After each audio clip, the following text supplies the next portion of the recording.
Revelados os bônus da venda do André para o Wolverhampton, apesar da gente ficar de olho, né, no que pode vir de bonificação, das metas atingidas, também foi revelado numa matéria do portal Trivela de que os valores poderiam ter sido melhores. Vamos lá, tá?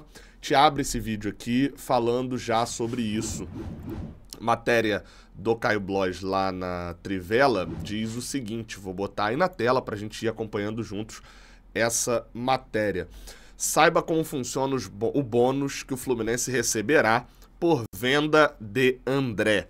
Tricolor fechou o negócio com o Wolverhampton por 25 milhões de euros, mas 3 milhões de euros são variáveis em bônus por desempenho.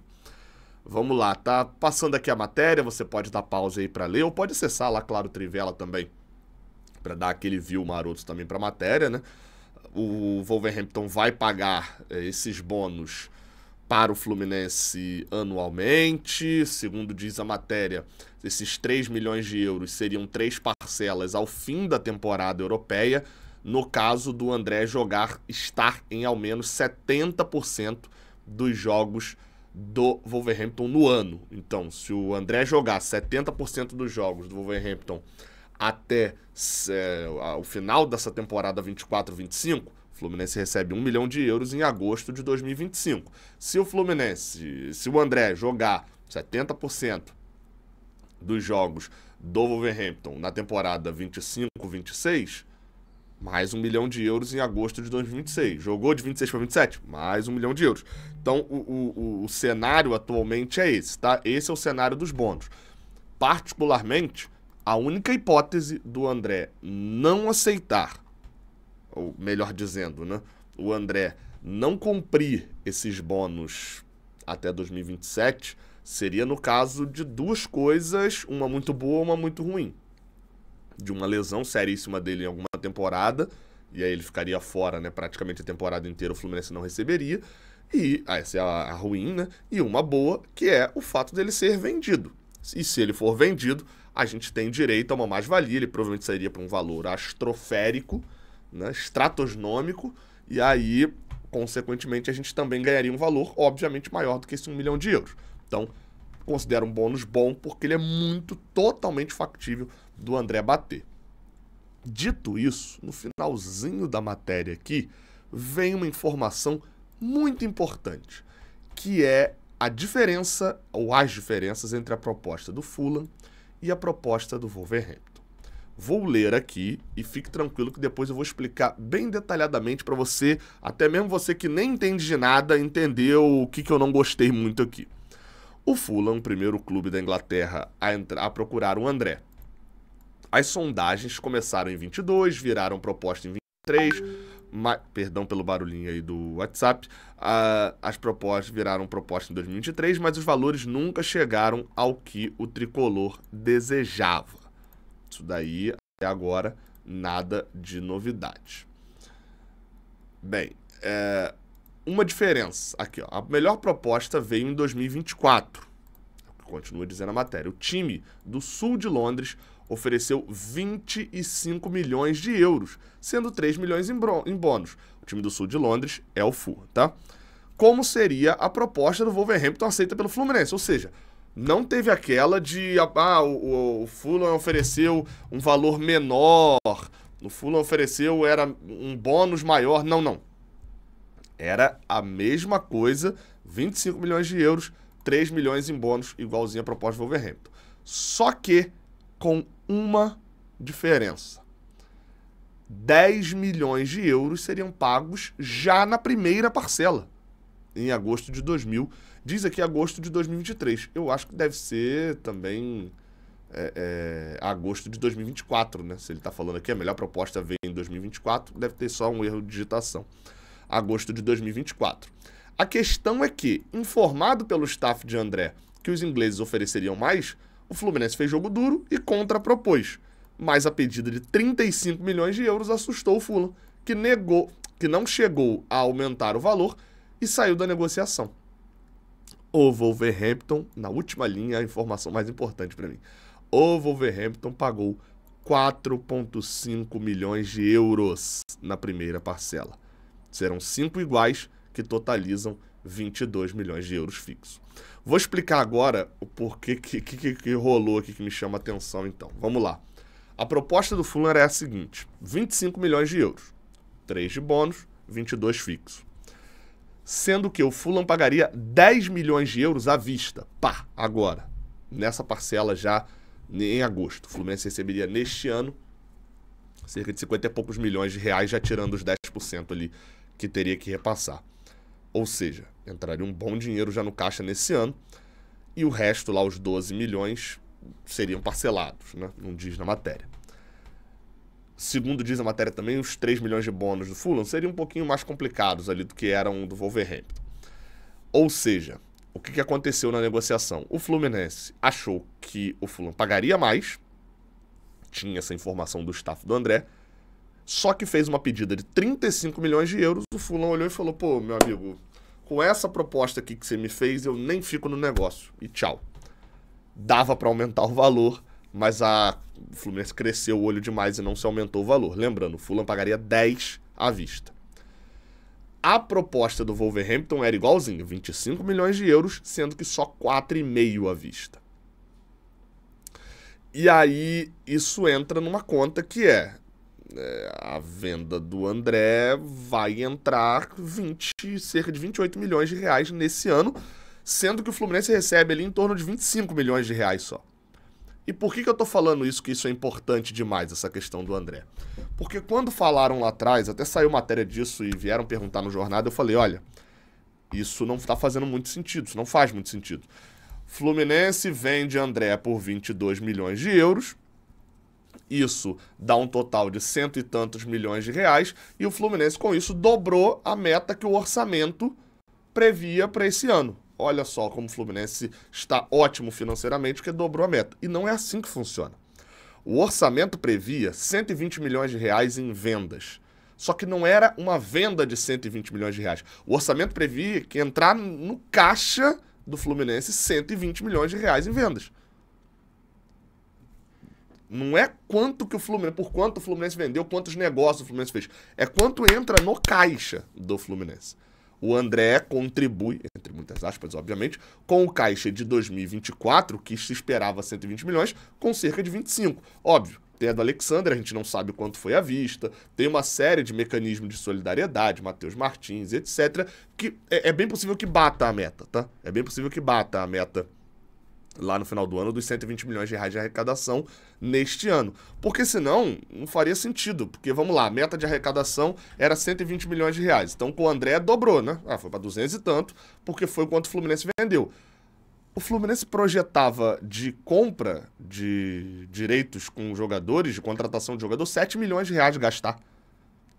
Gastou 70. Então, obviamente, por quê? Porque boa parte desses 70 é parcelada, é para pagar no ano que vem. Então, não sai do caixa nesse ano. Então, é uma coisa complexa de início, mas é uma coisa importante para a gente esclarecer aqui dentro de um sentido jornalístico. De que, apesar do Fluminense ter feito uma venda muito grande do André, esse dinheiro vai entrar, e o Caio apurou essa parte, falando que são 4,5 milhões de euros só na primeira parcela, só entra 25 milhões de reais nesse ano. Vai bater a meta? Muito provavelmente. Foram uma série de vendas e, como eu falei, de mecanismo de solidariedade entrando. Mas também se gastou muito mais em contratação do que se esperava gastar. A parte de rescisões também não se esperava gastar muito no ano, mais de 1 milhão de reais, mais ou menos só. E vai se gastar muito mais, obviamente, com Douglas Costa, etc. Enfim, então é só uma análise aqui sobre essa questão da venda. Ótima notícia o fato dos bônus serem fáceis de serem atingidos.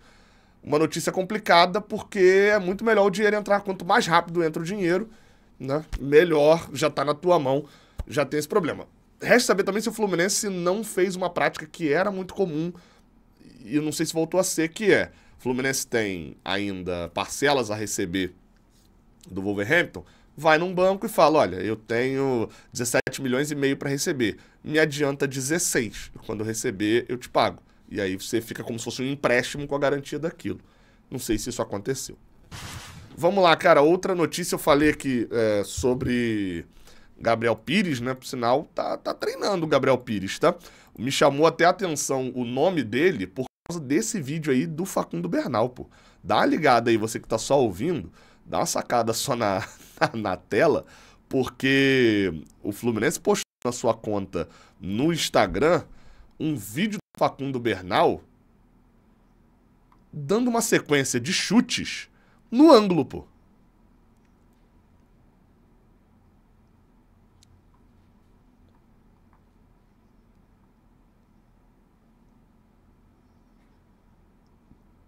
E aí, obviamente, me chamou a atenção porque, primeiro, vamos ver como é que vai ser o desempenho do Bernal chutando de longe, pelo visto, promete. Mas também esse finalzinho aqui, ó, ouve o fundo. Ó.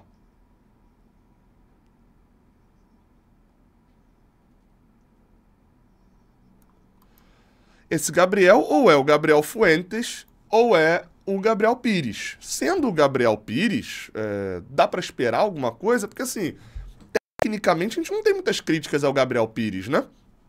A gente teve mais críticas ao fato dele nunca estar disponível para jogar por questões físicas. Ele já foi avisado para encontrar um novo clube, não encontrou um novo clube.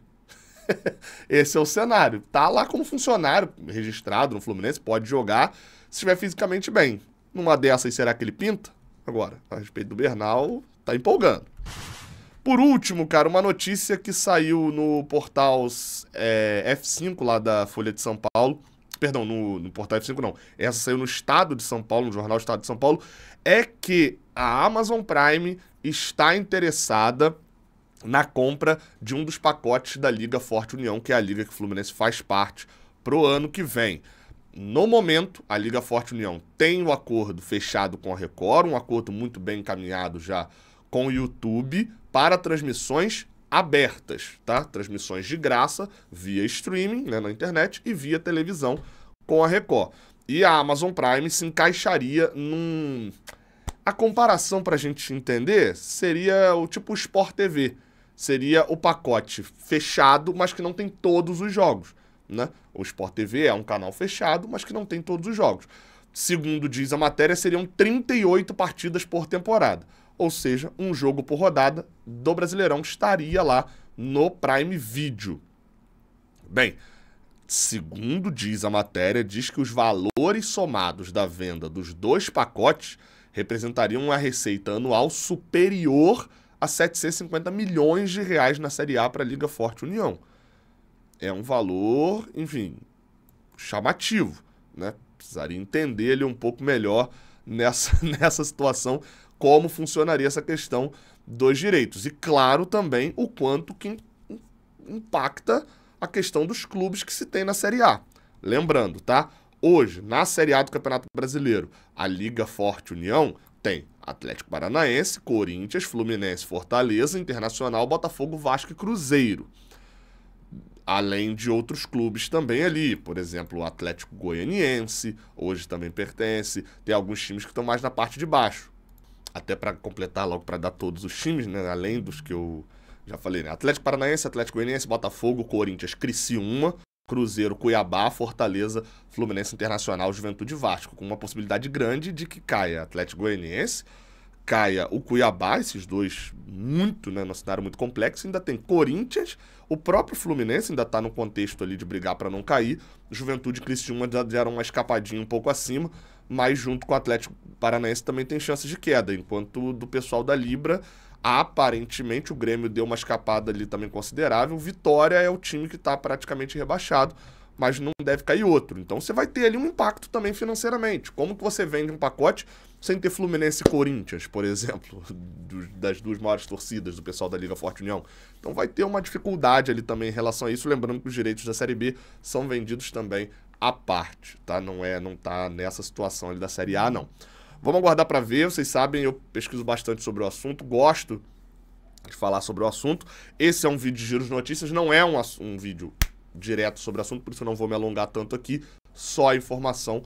Amazon Prime, cara, falando na real aqui mesmo, pensando em transmissão, acessibilidade, facilidade, não pensando agora nos acordos de grana, tá?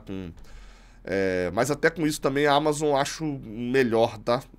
Disparado um dos melhores ali. O Amazon tem uma transmissão boa num cenário estrutural, tem um delay pequeno comparado a Globoplay, Paramount, etc.